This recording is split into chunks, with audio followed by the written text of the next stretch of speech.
Okay, I think we're live. Awesome. Thank you so much. And welcome back to No Name Podcast, Ukrainian podcast on cybersecurity.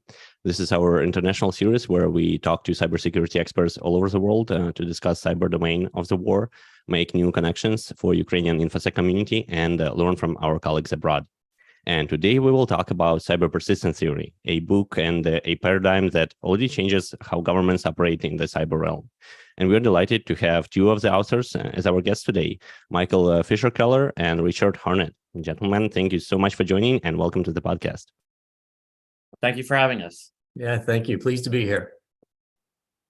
I think, first of all, did you expect that your work is going to, find such broad application in policy and operational approaches when you started working on this research, and was it the goal in the beginning, or was it just just your work and then it just happened this way?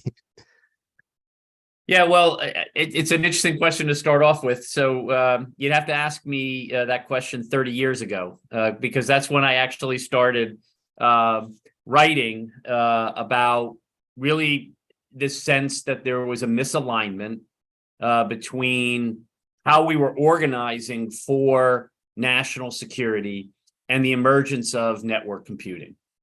And so at one level, I guess it's been a long haul to get to the stage that we're at. But when Michael and Emily and I began writing together, I would say that, we did actually set this somewhat arrogant goal of bringing forward a theoretical explanation for what we saw as the reality of the space. And the issue about whether or not it would lead to policy change, I think all three of us were motivated by the fact that it had to, right? That what we were seeing in the policy space was both a struggle by states, the United States and its allies in aligning with the space. And also this concern that we have in the book about how does this evolve into a more stable environment, right? And so that while states are competing, that this competition stays in a space relatively below escalation to war and conflict. And so, as you noted, Ruslan, in your question, we started playing around with this idea that really what we were facing was a paradigm change. And if you go back to the structure of Scientific Revolutions written by Thomas Kuhn, most people take away from that book the concept of paradigm change, right? That's what's famous about the book. But the book was really about why paradigms don't change. Why are they so sticky, right? And Kuhn basically said two things. One is that you need to have sort of a friction between the way you think and what's actually happening. And that's a necessary but not sufficient condition to change. The secondary condition is that you need to have something to change too. So when Michael, Emily, and I got together, that was the goal of cyber persistence theory, is to offer not just simply a explanation of why strategies seem to be failing in this space, but then offer to go that one step further, that Kuhnian step further, and say, well, if we reimagine and we re-understand this space, the subtitle of the book is Redefine National Security in Cyberspace. If we could come up with a new way of thinking about the space that resonated with the reality, then maybe we could actually move toward more effective strategy and better stabilization. Yeah, I would compliment Richard's remarks by saying that we were thankful that Oxford University Press actually has a series called Bridging the Gap, which was named after Alexander George, who was a very well-known political scientist who spent his career after being in government saying, we need a vehicle to help policymakers better understand what social scientists, political scientists are saying. And most of what he wrote was about that. And so Oxford created this series specifically looking for manuscripts that bridge that gap between theory and policy. And, so I would say, we absolutely hoped and we were grateful that there was a vehicle that would actually help us realize that hope. I'm sure it's an incredible feeling when, such deep and long-term work finally comes to fruition and the level of impact that it gives. And I sure hope that it'll also help states and nations and governments to better orient in this space because the change has definitely happened, but especially the governments, they kind of drag a little bit behind on adapting to it. And so for some of us, this is not new, but just for the audience, could you outline the kind of the most important postulates of cyber persistence theory and the most important points that you arrived to in your research? Yeah, Michael, you want to jump in on that one? No, let's keep going. You me. Okay. You me. All right. So Ruslan, the main construct in the theory is that we actually have distinct strategic environments in which states and other actors pursue security. And for, a couple millennia, it was about ultimately security resting on the ability to fight and win wars. And we've now been reminded about how salient that space is, unfortunately, in Ukraine. So that environment has stayed around. Obviously, I was going to say persisted, but we don't want to use that word, too much. But in 1945, right, one plane, one bomb, one city.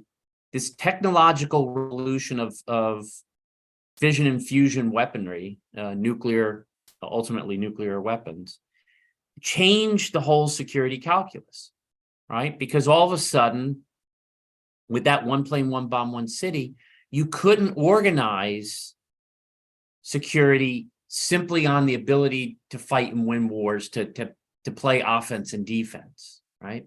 It wasn't in your hands anymore.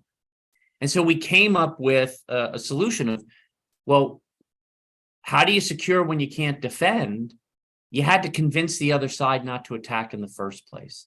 And that was the essence of this shift to deterrence as a primary mode of national security. I'm going to convince you not to attack me by, in essence, making sure that the costs involved in attacking me would far outweigh the gains of doing so.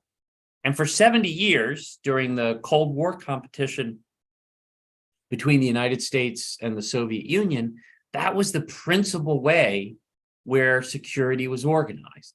Still had conventional conflict, but it was now under this nuclear umbrella, right? And what we argue in the book is that there's the emergence, because of ubiquitous network computing, of actually a third strategic environment, what we call the cyber strategic environment. And just like nuclear had its own logic, right, because of this technological revolution, cyber has its own strategic logic as well, right? And those first two areas are really dominated by coercion, right? My ability to force you to shift and change to what I'm asking you to do, right? Either I'm going to literally force you to do that, or I'm going to coerce you through the threat to do something and the prospect that you would continue to do it.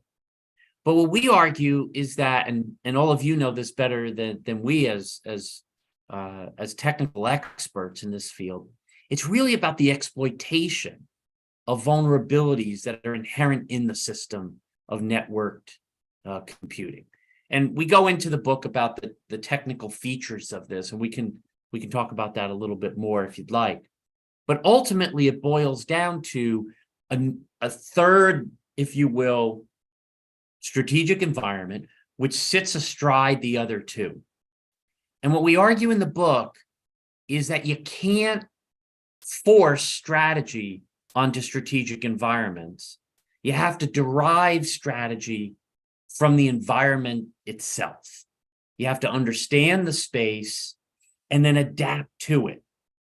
And so for 25 or so years, we argue that lots of states were misaligned to the cyber strategic environment because they were applying nuclear concepts and nuclear logic, i.e. in the form of deterrence as the primary way to organize, to an environment in which that logic doesn't hold, right? And so we argued it needed to be understood in a different way, and we introduced this notion of initiative persistence as the way to organize. So when you line up those three environments, ultimately security in the conventional realm still rests with the ability to fight and win war. In the nuclear realm, security rests in avoiding war, right? If war happens, everybody's gone, right? So ultimately, security, national security rests in the avoidance of war. And what we're positing in the book is in this cyber strategic environment that there may be an alternative to war, that cyberspace may be enabling states to shift relative power. That's what strategic means, right? That I can actually get at your economy. I can get at your military capacity. I can get at your governmental institutions, the trust that people put into those institutions. I can actually get at them through cyberspace in a way that I may be able to shift relative power without rolling tanks across the border, right? And if that prospect even remotely exists, we predict in the book that states are going to experiment with that. States are going to go and look at doing that because ultimately war is really costly. War is very unpredictable. And I don't have to remind a Ukrainian audience about the vagaries of that environment, right? We're being taught that lesson every day in really a horrible way. But that's only going to reinforce, if you will, the attractiveness of cyberspace if I can compete and win without actually having to go to traditional warfare. And so we think that the book holds up, fairly well in terms of where security dynamics are going right now. So a bit of digression, because I can already feel like a lot of our listeners would ask, but look at what's Russia doing, right? It doesn't exactly align. They switch from cyber to conventional war. But would you say that this is because they can't really, that just shows their lack of capability to sustain, the kind of warfare, or not warfare, but what you describe, right? Operations in cyber realm, and they lack patience as well. But for example, China seems to still play the game that you describe. Would you agree with that? Yeah, although I'll just tweak it and let Michael jump in here. Is that it's not about cyber being decisive, right? So again, not getting into this nuclear, like I press a button and I get an effect, right? Cyber is most effective cumulatively. Right. So the effects of linking cyber operations into campaigns over time. But you used the word patience. I mean, there are geostrategic conditions, and I would submit, one possible explanation for Russian behavior is, in fact, that they were impatient. Right. That there are conditions that led them to the decision to attack Ukraine in a conventional way, in part because the nature of cyberspace and what they were going to try to would do through that space, they didn't have the time, right? They didn't have the patience, they didn't have the capacity. And I will also add that one of the big lessons on cyber side of things out of Ukraine is that you can defend in this space, right? But you defend only in the moment, in the network configuration that's in front of you.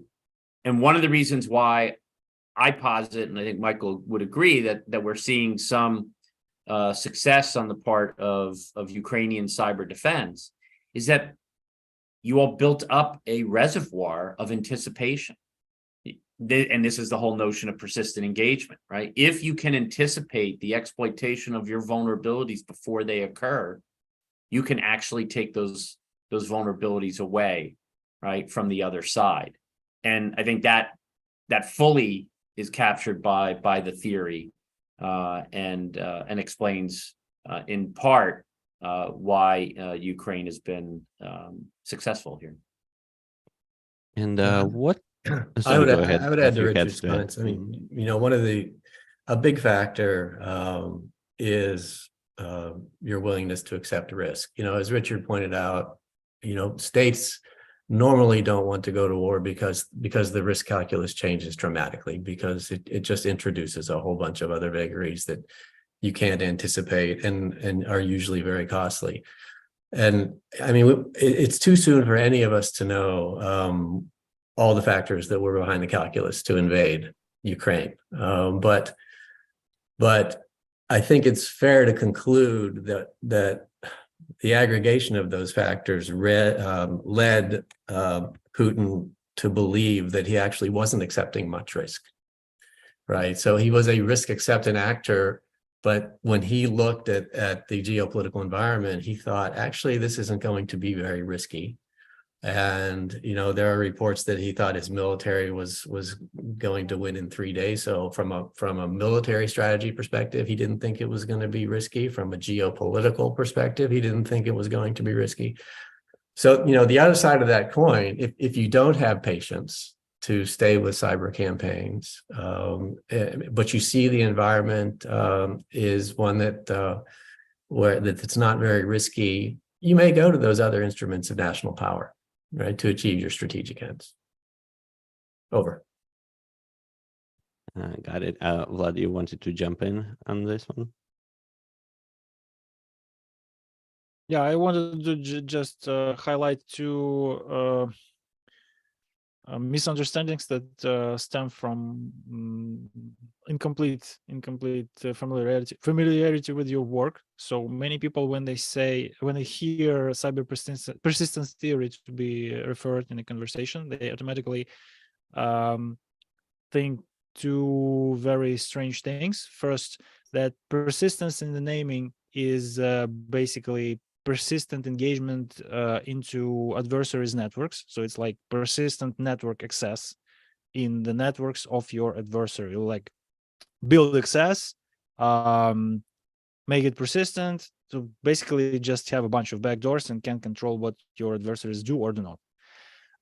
And the second is that your theory in this way prescribes aggressive behavior in cyberspace. Could you please just deconstruct these two misunderstandings very briefly? Because we all know that persistence here refers to initiative. You have to maintain initiative, and it's not always offensive, but they need to hear it from you. Yeah, well, but I mean, you obviously clearly understand it. So, one of the core structural features that we say describe cyberspace is offense-defense fluidity. That there's a back and forth. There's a tug between opportunity and threat that defenders and offenders are constantly engaged in. And in a situation like that, in any situation like that, it's initiative that wins the day. Right. So as you appropriately said, Vlad, because there's fluidity in the space, what's going to win is initiative. And so that's where you have to be persistent, right? It's about initiative persistence because of the character of the space itself. Initiative persistence can manifest in a lot of different ways. It doesn't have to be, as you said, being in the adversary networks.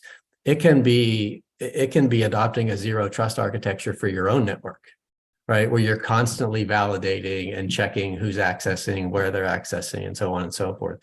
It can be sharing information on malware. I mean, I'm certainly grateful over here in the United States that, what Ukraine discovers in its activities, they share with NATO and they share with the US to help us improve our security.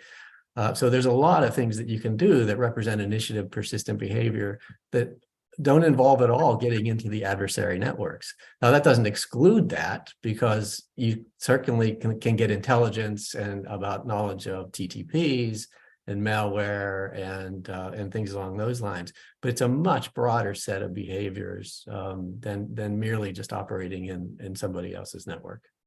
Richard, do you want to add to that? Yeah, I would just add, that part of that fluidity also comes down, Vlad, to the behavioral orientation of actors within this structure. So ultimately, what we have is a ubiquitous system that is macro resilient at the systemic level, right? That's the way this architecture was built. That's how it's built, yeah. Right. But it's micro vulnerable, right? And so that the combination of those two things at the state level creates a lot of incentive to seek opportunity, right? Of course, constant contact, it just inspires constant conflict. That's right, right. But the very important point that you were making is, so if I have to anticipate that there's somewhere out there in this interconnected space that creates a constant contact with my sources of power and somebody out there at any given time, right? Then from a security standpoint, I have to anticipate that someone will try to exploit those micro vulnerabilities. And so what Michael was talking about is, if we think about this in that very static, almost dichotomy of offense and defense, we miss what's actually going on in this space. So if somebody infiltrates my network and I actually have a sophisticated capacity to track that infiltration, learn about their TTPs, able to configure my network so that I contain it, while the other side doesn't actually know that I'm containing it, right? And so I'm gathering intelligence at that point. I'm actually neutering the potential effect of that point, and actually swinging the balance so that the other side thinks they have the initiative, but in fact, I've taken it away from them. I'm actually more secure at that moment than they are in relative terms. And so if I'm, say, a particular actor that's put a malware on a critical infrastructure, that when I do go to war, I'm going to press that key, I'm going to activate that malware, but that malware has been contained and actually enclaved. Now, all of a sudden, that's not offensive or aggressive work, right? That's just good network security. Now, I may have been helped by another actor being in my network with me, right? The United States calls that a hunt forward operation, right? Where it collaboratively goes and works with states, Ukraine being one of them, as it's been reported. That's not aggressive, right? That's not offensive. That's better understood as seizing the initiative, right? And that's where that concept rests. Thank you very much. Yeah, there were, I believe, 43 experts coming from the United States to help out Ukraine on this. So yeah, exactly. And folks who want to take the one about cyber deterrence? Alex, was it you? No one wants to touch it. Oh, no. Richard knows I'm chomping at the bit on this one. This is a... Yeah, let it be me. So we all know, we all here know at least, that initially the deterrence paradigm, it was just inherited from the school of thought that flourished during the Cold War, and was developed in the second strategic domain of nuclear war. And there were many incidents when media attention mostly contributed to creation of this like illusion of applicability of old school deterrence to cyberspace, but it must have evolved in order to be applicable. And currently we have something that is the only thing that it shares with the deterrence in the nuclear meaning is this name in the title. I think this particular word. Yeah. So could you please explain what this not maybe what this illusion is, because I've already done it, but how the concept of deterrence is applicable in cyberspace in conditions that make persistent initiative beneficial for the actors, for the state actors. Yeah, just in direct terms, and that's part of the big essence of the book, right? So there's a lot behind this, but let me just take it down to the bottom level of measures of success, right? So the measure of success in a deterrent environment is the absence of action. Mm-hmm. And there's nobody working in and through cyberspace that would describe this as an environment of inaction. Yeah. So right? Where do all the attacks come from if deterrence works? Yeah. Yeah. So, but it's actually structural, right? So it goes back to that macro resilience and micro vulnerability. There's an incentive structure to act in this space, because if you cede the initiative to the other side, you will suffer. I mean, that's what this space does. If you allow the other side to configure the network to advance their interests, and ipso facto against your interests, you will be losing relative power in this space, right? And so it's not just that it's ineffective, it's logically inconsistent with the nature of the space. And so what you were alluding to, Vlad, and I fully concur, and I'll let Michael jump in here on the distinctions of, say, denial and punishment. What folks caught in this sort of legacy thinking are sort of contorting the term to the point where it doesn't actually seem to relate to the theory that it was based on, right? Everybody just uses this term deter or deterrence, but they're talking about action, right? They're not talking about the prospective threat changing the decision calculus of the other side. You can't change the decision calculus of the other side if the other side is continuously responding to the structure of a space that requires them to act, right? And that's what you're starting to see. More states, the United Kingdom's National Cyber Force just put out an operational primer a couple of weeks ago that adopts this. The Biden administration released its national cybersecurity strategy, in which they talk about the importance of disruption campaigns and campaigning in general. The National Defense Strategy in the United States talks about this. So we're moving away from that, but it's hard. That's what Kuhn said, right? Like, you go back to what you know. And so then you start to use this term, deterrence, in such a way that it actually doesn't relate to what's actually applicable within the logic. And Michael, you want to jump in? I mean, the classic example is how people use punishment and denial in this space. Yeah. I mean, it really is. It's actually fascinating. When we all read Kuhn in graduate school, that he was talking about scientific revolutions hundreds of years ago, and we're actually living in one right now, right? So you're reading history, and then you recognize, my God, we're in that moment right now in strategy. And where you see it, as Richard said, a few minutes ago, you see the struggle to shift the paradigm, and people continue to want to use this term deterrence as a strategic term, which is what it is. It's a strategic term. They want to continue to use it in this space where it doesn't apply. And Richard and I and others see our colleagues in this space who have different theoretical approaches talk about, deterrence by denial. They went there after they realized deterrence by punishment wasn't working, right? As you pointed out, Vlad, people were still attacking, so clearly deterrence by punishment was working or wasn't working. We weren't able to impose a prohibitive cost. So therefore, now if we still want deterrence to be relevant, then let's look at deterrence by denial, right? To hang on to that paradigm. But when we look at what they were describing as their deterrence by denial activities, it was defense.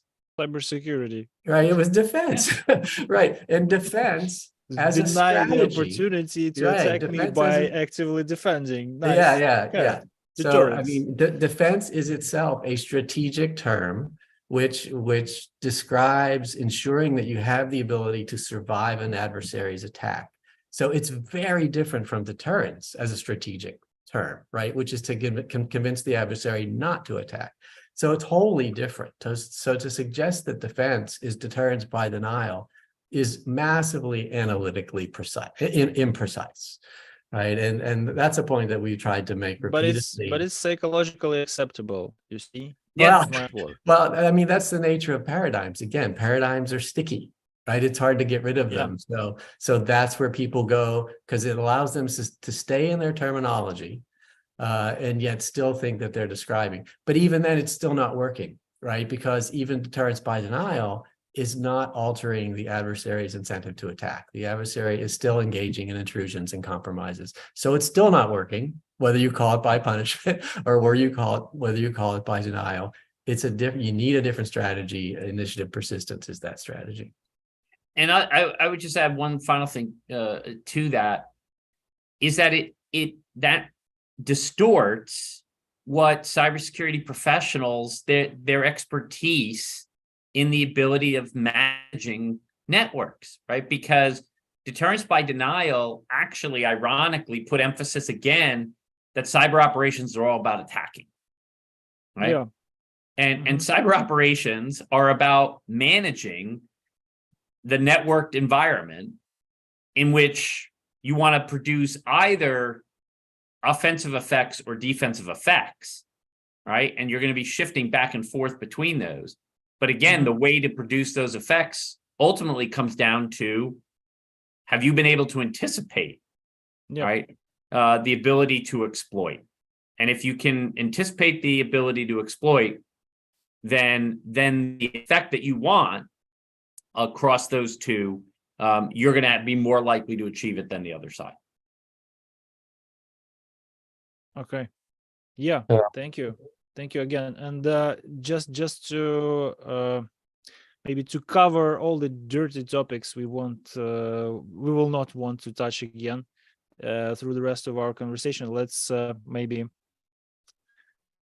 discuss the concept of cyber weapon, because again, this is like a very sticky paradigm that found its way into cyberspace. Yeah, so weapons as systems or technological capabilities, they occupy the minds of policymakers. So would you please contribute to dismantling of this concept, or at least making it more practical through a more psychologically acceptable means? Cyber weapon. Yeah, no, I think the key thing is, we started off, Emily, Michael, and I started off by being conservative about introducing new terms, right? You want to be able to work within, and you got to meet people where they are, and particularly in the policy world, you need to meet people where they are so that they can actually make incremental change. But then there were points, and this is another one, Vlad, you're hitting all the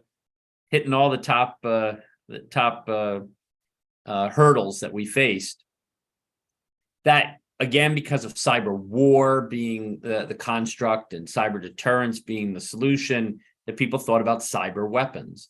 And ultimately, the way that we argue in the book about getting around that is that actually, again, look at the reality of the space. And what you have are cyber operations of kind of two different characters. One, and the primary one, is what we call in the book the cyber fait accompli, right? And that is that you go and you set and reset the conditions of your security through your network operations, through operations across interconnected space, right?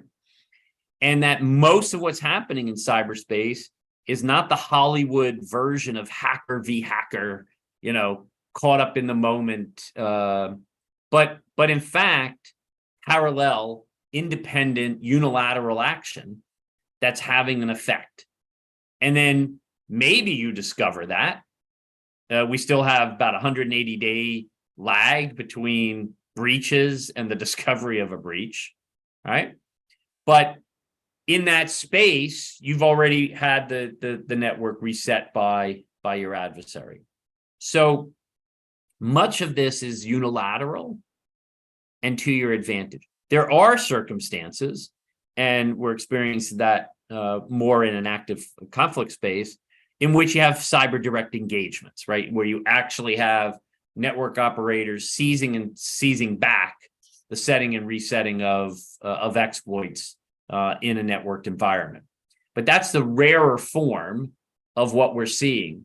And so what we tried to do in the book, again, is to get away from this static construct of a weapon, right? That you push a button and it has an effect, and getting to a more dynamic understanding that what we should be talking about are operations. And then when you link those operations, campaigns.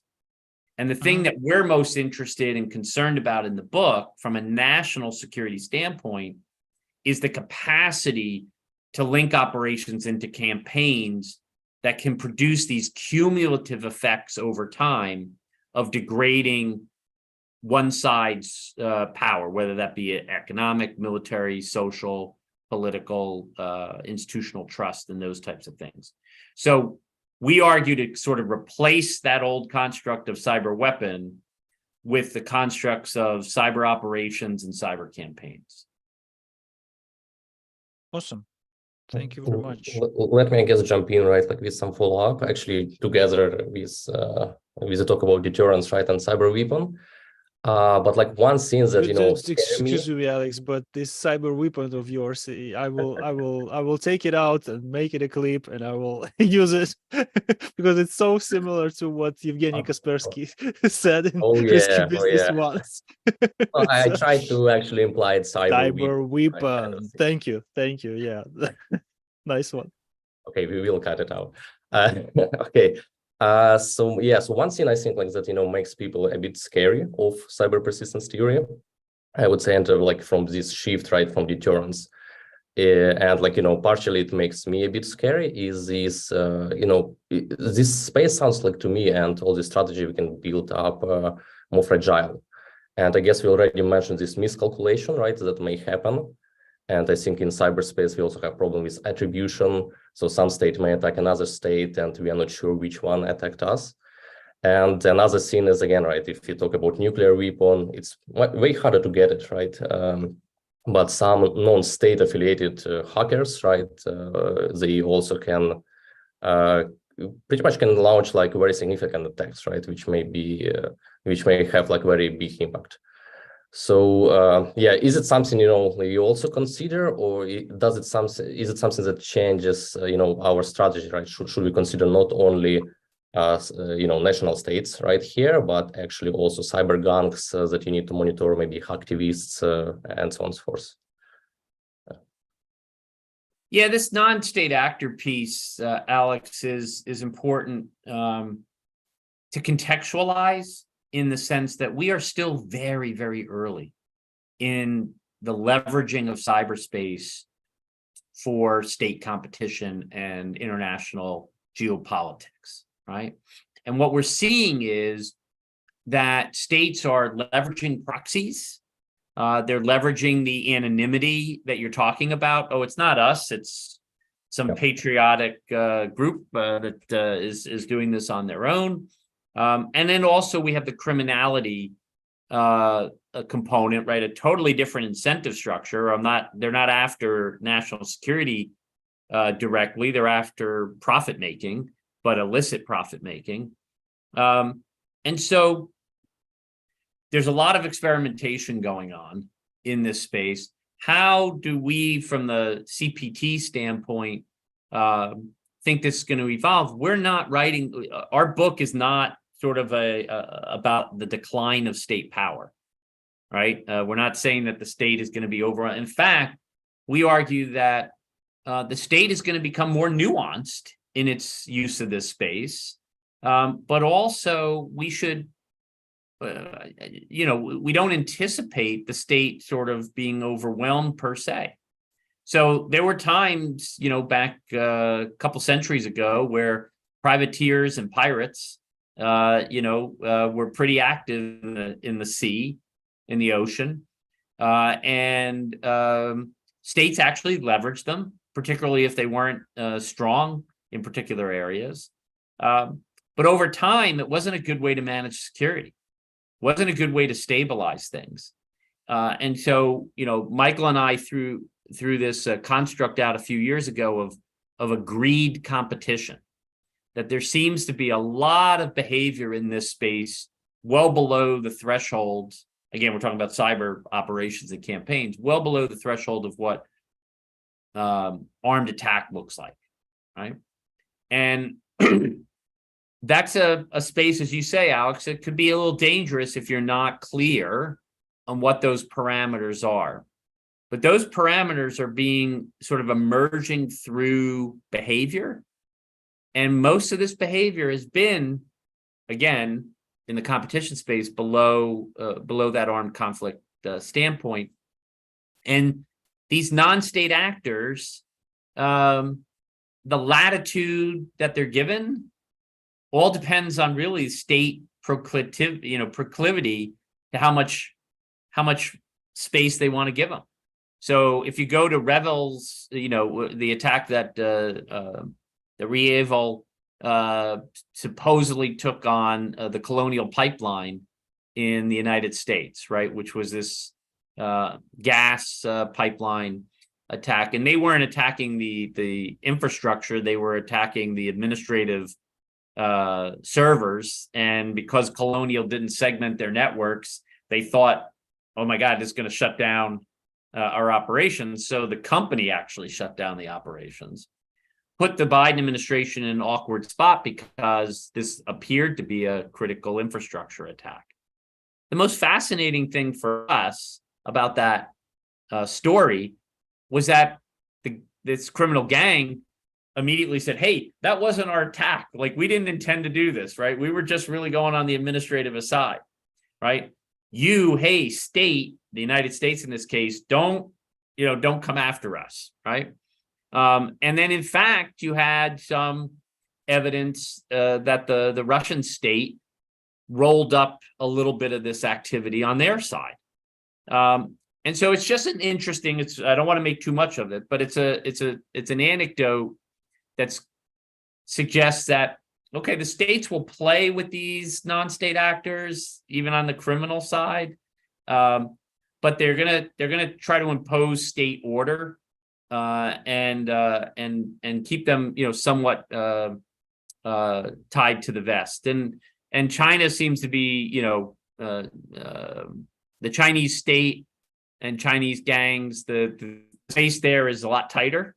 And again, when they sort of stray, the state tends to pull them back in. So I think it's important to acknowledge your point, right? That this space is still a lot of ambiguity, a lot of experimentation. But what we're seeing on a day-to-day basis in the operational space, I think, is a cautiousness, generally speaking, of states.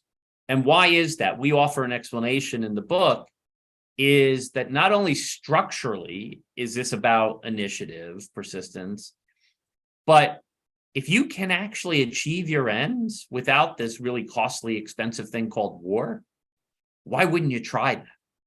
Right? And so you don't want to mess that up, right? You don't want to create an environment in which this blurs terribly. And so the behavior that we're seeing by states is cautiously, on a day-to-day basis, below that threshold, when you don't have a geopolitical condition like Ukraine, in which is actually war, right? And then we're talking about cyber-enabled warfare, and that's fundamentally different, right? It becomes a war-fighting tool along with all the other tools in your chest, right? But the other final interesting thing from a non-state actor standpoint, and again, something that we can extrapolate from the current conflict, is that there are big private sector actors that are now actually having direct impact on the operational environment in war. Mhm. And that's a little different, right? Because private sector actors were there to provision war, but not actually have operational direct effect. And Starlink is having a direct operational effect. And so how we sort of manage and think about relations with that kind of actor in this space is a very important takeaway from the current conflict. Yeah, that's actually I wanted to follow up as well, right? That we have lots of these cyber defense companies which play like a very important role, right? But do we have kind of a call for more? I know, like, we don't use offensive operations here, but other services that will help to keep a cyber initiative, right, for the state. And yeah. In current environment, private sector is not maybe always is, but in certain circumstances may be way more capable and way better positioned to configure the cyberspace better than when a state entity is, because take Microsoft. Okay, just one word. So these people have way better visibility into their ecosystem. Okay, so they can catch the APTs trying new things very fast, and by reacting swiftly, disable the capabilities or change the configurations, and affect what happens next without anyone else. State certs, commercial response teams, antivirus vendors, or users and administrators themselves knowing a tiny bit about what's happening, right? So I don't know what comes next. I would caveat that just a bit. Yes, because please. There are some activities that Microsoft and Google engage in where they actually do have to get legal authority from the United States government to do so. In fact, they have a process through a court in Houston in the state of Texas that allows them to turn around and request to engage in an operation in 24 hours if they see a bad actor. So if they want to shut down a domain, for example, that's not something that they can do usually without talking to the U.S. government first. So they have standing, they have capability. They're certainly in a position, because they own the infrastructure as the ISPs do, to do things, but sometimes they just can't do them on their own, right? They are subject sometimes to the domestic laws, even though they're multinational corporations where they reside. So I think we need to keep that in mind as well. But to Vlad, to your other point, what Microsoft does, what Google does, it's initiative persistence. Right? It is, right? Yep. Because they want to secure their infrastructure, right? That they built, and they want to secure it. And so they are constantly looking for activities, trying to anticipate where bad behavior is going to disrupt the services that they provide to their customer base. And so they actually adopt an initiative persistent posture as well. And other private sector companies like Dragos and other threat hunting companies, for example, contribute to postures of initiative persistence, right? When they identify a malware and they feed that to UK CERT or feed it back to CISA or Cybercom back in the United States, they're also contributing to initiative persistence, which is why one of the big points that we make in this book is the whole of society approach, right, to cybersecurity. That it's not just the government, it's also the private sector, and it's also me when I pick this up, that we all play an important role. And we all have to contribute to the bottom line there. Do you think this contribution by this private sector will increase in future? For example, right, in addition to just share knowledge about some malware, you can try to hack back, right, to provide such service. And Need to change the also laws personal. first, I guess. Yeah, so yeah, that's the second part, right? Like whether, you know, policies and this legislation will catch up, right, and allow to do more to private sector. Yeah, I think we, you know, in the book, we suggest when we talk about bridging the gap from theory to policy, that there'll be a period of which, or what we anticipate is a period of which roles and responsibilities across a whole of nation approach will just get more clarified. And so I think we're in the camp that suggests that the state should have the monopoly, continue to have the monopoly on the on force, if you will. And so, as Michael said, that if you are talking about any sort of out-of-network operations, they're authorized through the state by the private sector, but that we're not. Our theory doesn't presuppose hackback, right? And again, this goes back to our start of this conversation, that a lot of this is defensive. It's not offensive, right? In terms of how initiative persistence gets played out. But again, if we're trying to stabilize this space, Alex, from a policy prescriptive standpoint, we would argue that it's about public and private sector alignment, not so much partnership, right? Partnership assumes that we wake up in the morning with the same shared interest, right? And what we argue in the book is that, again, that's not really the reality. The private sector wakes up in the morning profit seeking. That's their primary interest. And the state wakes up in the morning with the primary interest of security seeking. And it's okay to have those two different interests. The question, and where we need to evolve, is how do you align those interests such that the private sector can profit seek and do that really well, but do it in such a way that it parallels security seeking interests of the state. And that alignment model, rather than a partnership model, but that alignment model allows you to start to create a better explication of roles and responsibilities. So I think this came out obviously after the book, but the new Biden administration national cybersecurity strategy really talks about in much more direct terms than previous U.S. strategies about the responsibility of the private sector, both in research and tech development, to bake security in, right, or security by design, but also this notion that there needs to be this better alignment of the larger tech, say ISPs, and this is more kind of like where the British went, right, putting more responsibility on the ISP level rather than the individual level to produce security effects, right? The Biden strategy explicitly says we've been putting on the individual, which is sort of the weakest link in all of this ecosystem, too much responsibility. And it has to get elevated back up a couple of levels, and the private sector is going to be critical to that.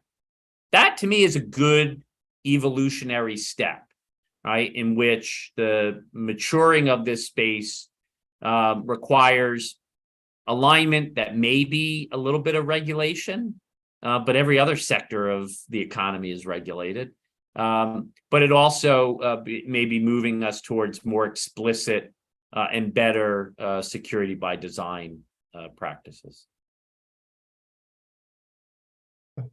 Great, thanks. I'm tempted to ask you the question that does not relate to the book directly. I know that you two contributed to the latest volume, edited volume, 3D, yeah, Deter, Disrupt, or Deceive, where you took a stance. I didn't read to that part yet, frankly, but in the introduction, the editors mentioned that you briefly about the book. So the edited volume raises the question of what competition in cyberspace is, what definition of war whatever definition of war you take, it just doesn't fit So there is a hypothesis that maybe it fits the criteria of intelligence contest. But as far as I understand from the preface, you do not agree with that and propose an alternative taxonomy. Could you please describe it briefly? Yeah, so we didn't necessarily propose an alternative taxonomy. We just proposed that it's cyber persistence theory. that what the intelligence contest people are trying to explain is explained far better by cyber persistence theory, and that the intelligence contest argument, which is essentially that all the activity going on in and through cyberspace is nothing more than espionage, right? Intelligence gathering. We say that that represents a small segment of strategic competition in and through cyberspace, but it does not explain state behavior writ large in and through cyberspace. So, I mean, we give them kudos. We say that, sure, you can talk about intelligence operations and the importance of stealth and the importance of being covert. And yes, that applies to a lot of cyber operations, but that doesn't mean that cyber operations are an intelligence contest. It just means that there are some factors, some facets of intelligence operations that fall under the larger strategic competition in and through cyberspace, which is best described by cyber persistence theory. Thanks. So to give it, It's exactly what I wanted to hear. a primary example is how the connection. I think we had a preliminary conversation, and you someone posed this notion of sort of follow the geopolitics, right? And I love that term, right? Because we argue in the book that it is about strategic intent marrying to capability. So North Korea is able to engage in cyber campaigning to manipulate digital financial transactions, not to steal money for the sake of stealing money, but to circumvent international sanctions, which is trying to prevent that state from building nuclear weapons. Yep. Last time I checked, building nuclear weapons, pretty strategic action, right? I mean, that's sort of high-end stuff, right? That's way beyond an intelligence contest, right? Those are operations and I would argue linked campaigns with a very specific intent that, according to UN reporting, has created enough flow in the range of $2 billion, right, of resources that Pyongyang wouldn't otherwise have if they weren't engaged in these financial manipulations, right? So is tactically their operations based on deception? Absolutely, right? And so the intelligence contest argument that inherently this is all built on deception, we don't disagree.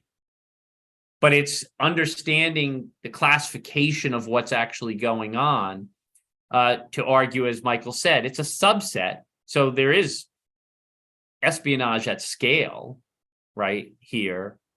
But there is also interesting, and this is what, Vlad, we distinguish ourselves, and we agree with great intelligence studies expert Michael Warner, has made this argument. He makes this argument in the book as well. So we're not completely alone in the volume. But he posits that at the espionage level, the scale, scope, and compressed speed at which you can achieve scale and scope effects may actually mean that espionage in and of itself is qualitatively different. Right? It's not just simply an enabler of other strategic objectives. But if I can say, for example, steal a country's research and development of underwater military capability, if I can take that writ large out the door, right, through a cyber espionage case, that has just changed the military relative power between two states. Supposedly China may have done this to the United States. At least there's some reports of it. If I know what you're going to be building for the next 10 years, and I now get out in front of that, again, our perspective is that's seizing the initiative in a military space. That's more than just spying, right? That's more than just an espionage success. That's a qualitative shift in relative military power. Because now what I was going to take 10 years to build, you already can anticipate. Yeah. Clear that. So, I don't know. Do we have some time for a couple of more questions? Because I know we are. Yes, sir. short I on know. time. Yeah, it's a 1 hour mark. So depending on how what's your guys' availability, if we have a few more questions to wrap up, or we need to. Yeah, I can do a few more minutes on my Yeah. end. Yeah, same here. Okay, great. Thank you very I'm going to much. get So, kicked out of the room shortly. a little bit of summary and then a question. Do you hear me? Yes. Okay, great. So, as any useful theory, you take the environment, you analyze the structural imperatives and all the other particularities of cyberspace, and you build up based on these circumstances the theory that explains what's going on and predicts what might happen next. So taking all that, what should change in the structure of cyberspace for your theory to no longer be relevant? Like certain things come to mind automatically, like inflation of AI or balkanization of cyberspace or some other things. But what could you imagine as a disruptor of applicability of cyber persistence theory? Yeah, I'll go first real quick and then have Michael jump in. And you alluded to this, Vlad. So we argue that one of the core structural features of this space is interconnectedness. So if in fact a global, ubiquitous, interconnected architecture was replaced by national walled off segmented networks, then the initiative persistent dynamic would have to be rethought. So you're talking about a complete architectural change, all right, in which you move to national intranets and nobody is actually globally connected. That's big change. Back in international relations theory, Kenneth Waltz in structural realism talked about the difference between anarchy and hierarchy, right? So I think what we would be saying is there's a big difference between interconnectedness and segmentation. So if the architecture was actually based on a principle of segmentation, then our theory would have less relevance.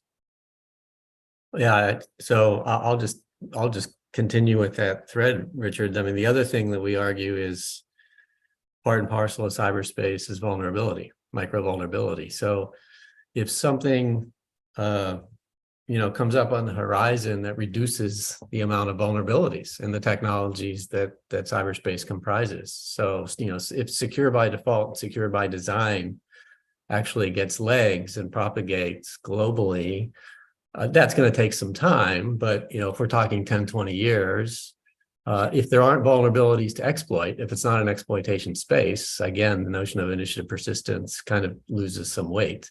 This can be also, Microsoft is switching some of the code in its libraries from C++ to Rust, and Rust takes care of memory overflow problems. So by changing the code, they're getting rid of vulnerabilities in a good portion of their software library.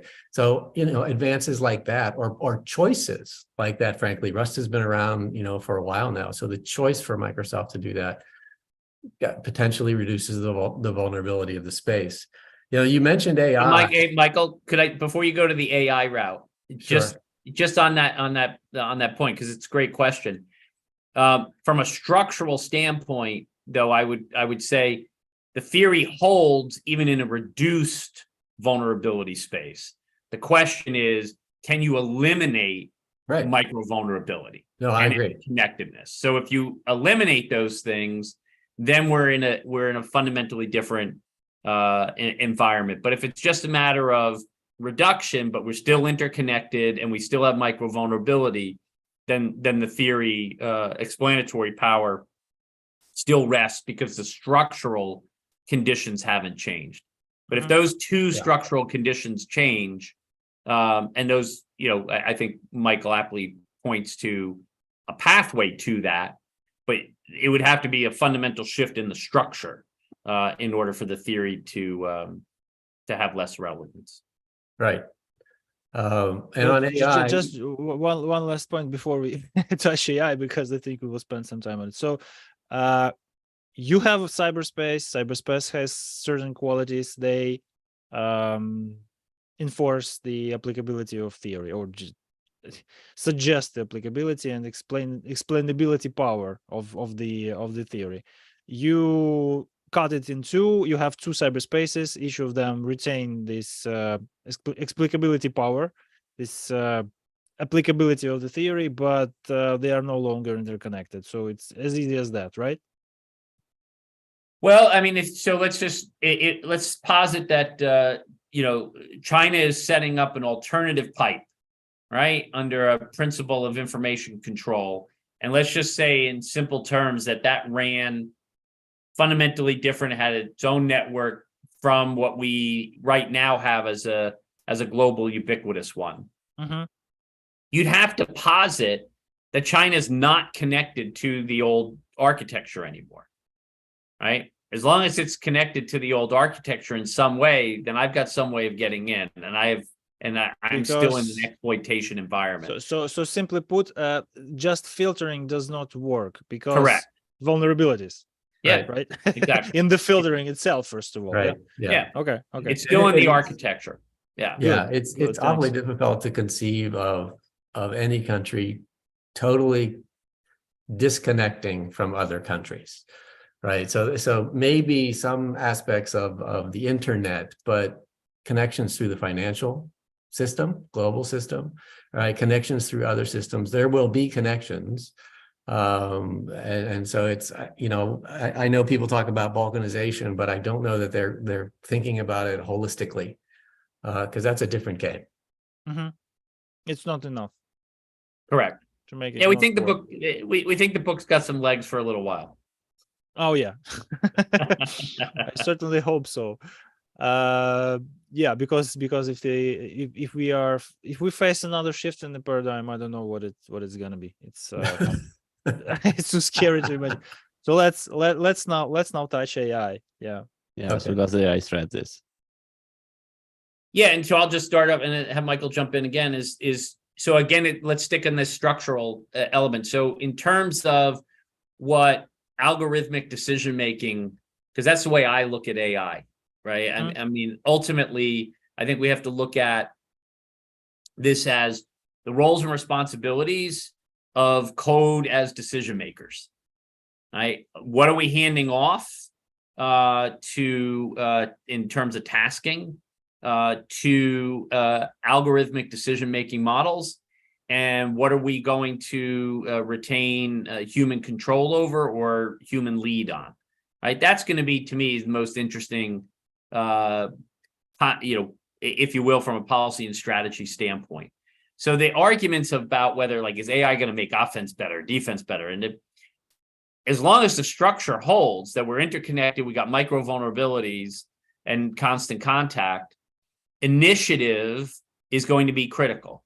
And so I'm going to use algorithmic decision making to help me persist in my initiative seeking, right? So will that increase scale, scope, and speed to a point where humans may be less directly involved in that decision making? That's one possible manifestation, right? But in fact, what that would be is a shift to relying on algorithmic models to seek and seize and sustain initiative, rather than human-led models of doing that. But the fundamental dynamic shouldn't change as long as the structural configuration of the environment doesn't change. Yeah. At least that. So enabler, but not disruptor. Yeah, I think that's fair. I mean, we argue in the book that for every argument that AI improves, an offender's position, it can also improve a defender's position. So, to Richard's point, whoever leverages it to support initiative gains advantage, right? And so really the interesting thing about AI for me is its dispersion. Who gets it first? Because that may be who holds initiative first. But on the internet, everything gets dispersed so globally, so quickly, that may not be a factor at all, right? So it may just be watch. And if I could just pick up on that real quick, this is a really fascinating thing for people to consider when they think about, again, going to where we started today, about national security and thinking about it from a paradigm standpoint. There's always been this notion of a first mover effect, right, in the conventional strategic environment, because the move to develop technology and then bring it into the national security environment took years, decades, typically, right?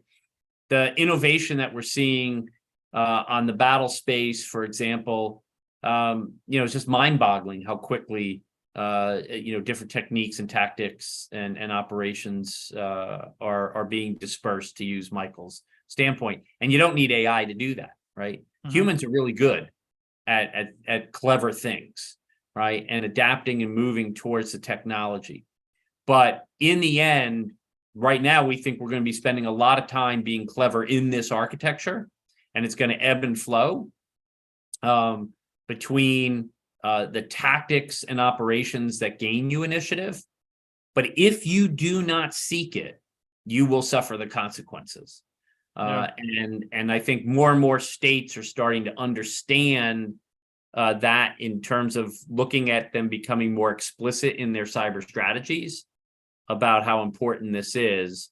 And we hope that the book, in the end, helps everybody understand the game that we're playing. Because if we understand it, back to your point, Alex, if we understand the game that we're playing, then we can start to develop the rules and parameters to play it in a more stable way than in a way in which mistake, error, misperception could lead to outcomes that nobody actually seeks. And on this note, I probably also want to remind one people. quick follow-up. Okay, go just a very quick one, right? Because maybe it will clarify the theory to our listeners. Because we already mentioned vulnerabilities, but with AI, I think common idea is that it will help with phishing attacks, right? It will help with deep fakes, so more kind of informational operations. So for cyber persistence theory, right? So that is still included, right? Because I think phishing will never go away, honestly. The only risk I see here is that AI will be perceived as a silver bullet that solves all my security problems, and in this way decrease my persistence in seeking initiative, right? So I see the network, I have to protect it, I have to actively hunt threats within what I am supposed to protect, right? The day I stop and rely on an artificial intelligence design system, I will suffer as a consequence. And I would wrap it up, and from my perspective, is that I still think that human creativity is the most important factor in cyber operations and campaigns, right? And so people really matter in this space. And it's people not only in the capacity to act, but in the how to envision space and new actions and those types of things. And ultimately, AI will be leverageable. But right now, the human still is the most creative impact factor in whether or not you're able to seize and sustain initiative in this space. Let me just say it. Human steel is the most powerful cyber weapon. Hey, you can't use that word. Oh, I can. I can, but you I just did. No, I just wanted to mention that I want to remind everyone that even though we've seen this kind of tremendous progress in what we call the umbrella term AI, even though I always try to avoid it in like say machine learning, but sometimes it's inevitable. Just like cyber replace information security. I know like Vlad knows that I'm always like a little bit salty about it. But anyway, this AI that we see and everyone talks about right now, it's still nothing more but a fancy text prediction. And for some reason, people forget that, because large language models essentially try to you give them prompt and they try to satisfy you with the most coherent text response. But when you ask it, hey, give me the best cyber strategy for a state, it doesn't mean that it actually somehow magically goes and analyzes all the behaviors, actual behaviors of states, and and what the actual situation is. It will just give you a response based on all similar responses that it has ever seen that should satisfy your prompt. And that in many cases, it does a great job, and it kind of coincides with what you want to hear. But in many cases, it doesn't. Go ahead, Vlad. It approximates the best cyber strategy based on the text people write. And we just have to assume that these people persist in initiative of configuring the cyberspace security to their advantage. Exactly. It just depends on the text you feed to the algorithm. So just feed it cyber persistence theory, and everything is gonna. Yeah, if you guys start feeding it, then it'll be better. But don't ask GPT chat what CPT is. Let's wait for a while. Let's wait. Yeah, because it hasn't read the book. So if you're interested, just go and read the book. Yeah, it was cut off before that, so unfortunately. That's right. We want to wrap it up with our usual question, last question. What would be your advice or message to Ukrainian audience? Well, I would. I think I'll just offer something that all Ukrainians know. It's that every citizen of Ukraine is part of a social technological network. And Ukrainian citizens are contributing mightily to the security of their state, and it's admirable to watch. I like reading about it. They're setting an example for the globe, and then on top of that, I just read this morning that we're also coordinating law enforcement actions with Ukraine to take down 9 cryptocurrency exchanges that were being used by criminals. So in addition to securing yourself from foreign aggression, you still nonetheless set aside the time to help your Western allies and partners, and I'm grateful for that. Thank you. Thank you. I'll end it in a word: persist. We will. Thanks. Thank you so much. Yeah, it is indeed profound. Thank you so much. And we also always call our listeners to support Ukraine with any means you can, whether it's just helping out your friend or donation or talking to your representative.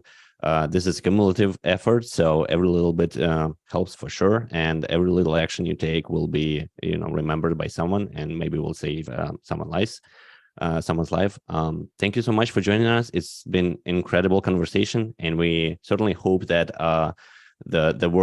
your work will shape the way cybersecurity is perceived and done all over the world by countries, and we'll see how this will improve security overall.